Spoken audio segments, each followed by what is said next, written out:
Assalamualaikum warahmatullahi wabarakatuh.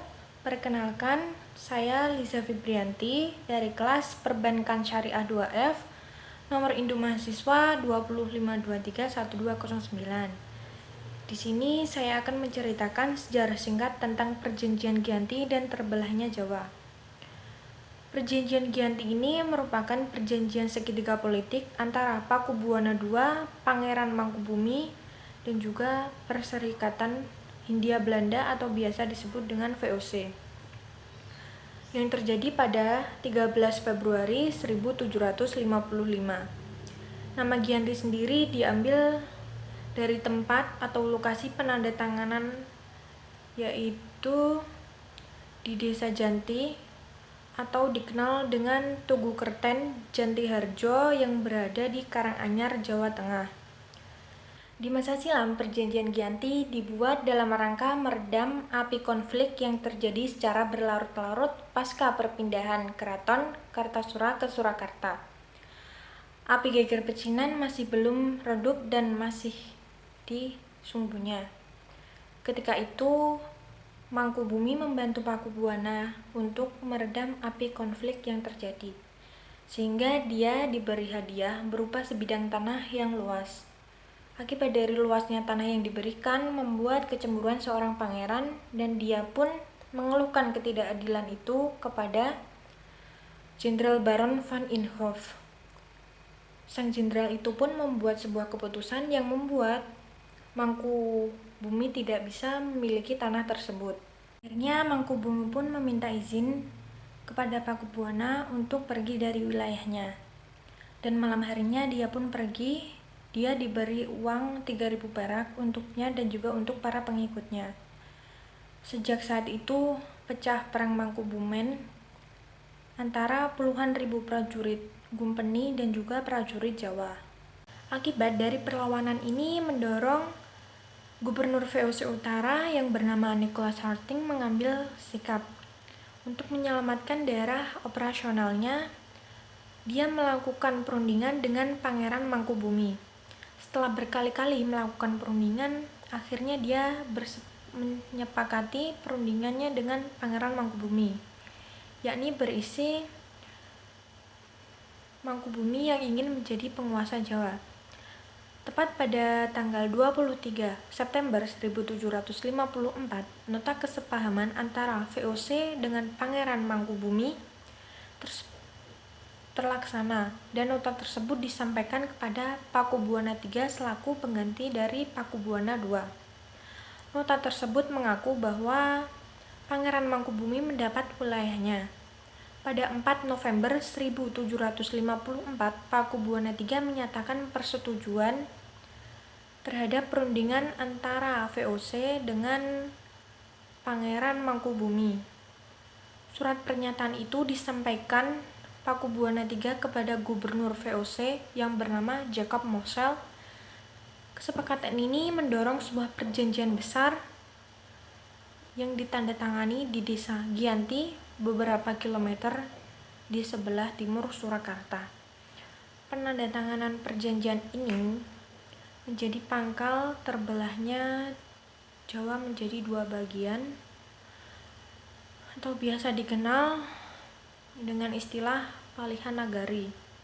Hal ini menjadi awal mula naiknya tahta Pangeran Mangkubumi di Yogyakarta sebagai Sri Sultan Hamengkubuwono I dengan gelar Senopati ing Ngalogo Sayidina Panotogomo Khalifatullah sejak ditandatanganinya perjanjian itu. Namun 2 hari setelah ditandatanganinya perjanjian Giyanti, yakni pada tanggal 15 Februari 1755, ada pertemuan untuk pembagian atribut-atribut dari keraton, antara lain yaitu adalah keris. Keris merupakan pusaka sultan, diserahkan kepada Sultan Hamengkubuwono I. Perbedaan bahasa. Kemudian tari, jika di Solo tariannya terlihat lebih halus, jika di Yogyakarta tariannya terlihat lebih gagah. Penutup kepala atau belangkon juga agak berbeda. Jika di Yogyakarta ada bagian yang menonjol, jika di Solo tidak ada. Akan tetapi, keterbelahan masyarakat Jawa ini tidak terjadi seketika pasca Perjanjian Giyanti. Proses pembagian wilayah dan aspek-aspek lainnya seperti halnya bahasa melalui proses yang panjang dan berjalannya dengan waktu. Perjanjian Giyanti yang tidak merinci pembagian wilayah pada gilirannya menimbulkan rentetan-rentetan peristiwa karena pembagian itu sengaja diacak, sehingga banyak wilayah yang tumpang tindih dengan wilayah yang lainnya. Ada beberapa wilayah Jogja di sekelilingnya Solo dan wilayah Solo di sekelilingnya Jogja, sehingga memicu konflik di antara kedua wilayah tersebut. Sementara itu, pasca Perjanjian Giyanti, Raden Mas Said atau biasa dikenal dengan Pangeran Sambernyawa yang dahulu membantu Mangkubumi masih terus melakukan pemberontakan seperti halnya yang dilakukan Mangkubumi. Pangeran Sambernyawa yang juga merupakan putra dari Pakubuwana menuntut hak sebagai penguasa wilayah, dan akhirnya dia pun melakukan sebuah pergerakan. Di dalam gerakannya pada Oktober 1755, Pangeran Sambernyawa berhasil mengalahkan sekelompok pasukan VOC.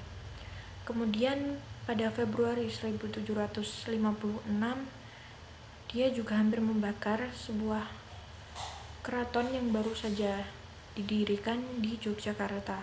Setelah perang bertahun-tahun, VOC menyudahi peperangan tersebut dengan menandatangani Perjanjian Salatiga pada tahun 1757. Perjanjian itu membuat tanah Jawa kembali terbelah atau terbagi. Di dalam perjanjian ini disepakati bahwasanya Pangeran Sambernyawa mendapat bagian dari wilayah kekuasaan Kesunanan Surakarta dengan kekuasaan yang dikenal Kadipaten Mangkunegaran. Pangeran Sambernyawa pun berjatah tahta dengan gelar Gusti Pangeran Adipati Arya Mangkunegara Lelono Joyomiseso Senopati ing Alaga Satriya Raga Mataram ing Nagari Surakarta Adiningrat. Keterbelahan Jawa ini belum berakhir, yakni pada tahun 1813 pada masa Jenderal Thomas Stamford Raffles dari Kerajaan Inggris membuat Kesultanan Jogja juga terbelah karena lahirnya Pakualaman. Dengan demikian, tanah Jawa memiliki 4 wilayah pemerintahan, masing-masing tumbuh dengan orientasi politik. Hal ini pun menghantarkan Jawa pada rupa yang beragam. Dinamika politik yang digerakkan oleh angin revolusi pada tahun 1940-an membuat masing-masing mengalami nasib yang berbeda-beda. Hal ini berujung pada perbedaan status hari ke hari. Di masa Republik Indonesia, Kesunanan Surakarta dan Kadipaten Mangkunegaran menjadi situs cagar budaya, sedangkan wilayah Yogyakarta yang di dalamnya terdapat Pakualaman menjadi daerah istimewa. Yang dapat saya sampaikan tentang sejarah Perjanjian Giyanti dan juga terbelahnya Jawa. Jika ada yang kurang, saya mohon maaf. Wassalamualaikum warahmatullahi wabarakatuh.